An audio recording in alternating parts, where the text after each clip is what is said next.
ടിപ്പു അവസാനമായി മരണപ്പെടുമ്പോൾ അതും ഒരു ചതിയിലാണ്. ആ ശ്രീരംഗപട്ടണത്തിലെ പിന്നിലെ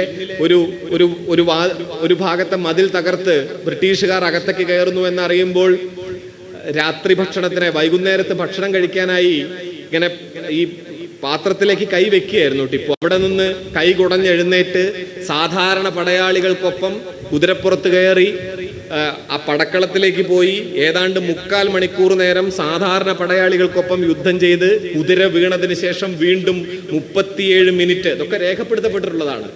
വെറും നിലത്ത് നിന്ന് സാധാരണ പടയാളികളെ പോലെ ബ്രിട്ടീഷുകാരോട് യുദ്ധം ചെയ്ത് അവസാനം ആരെന്ന് തിരിച്ചറിയാത്ത വിധം ഒരു വലിയ ശവക്കൂമ്പാരത്തിനകത്ത് ഏതോ അജ്ഞാതനായ ബ്രിട്ടീഷ് പടയാളിയുടെ വെട്ടേറ്റ്, അതായത് ആയിരക്കണക്കിന് ബ്രിട്ടീഷ് പടയാളികൾക്ക് മുന്നിലാണ് ഏതാണ്ട് 175 പേർ നിന്ന് ഇത്രയും നേരം യുദ്ധം ചെയ്തത്.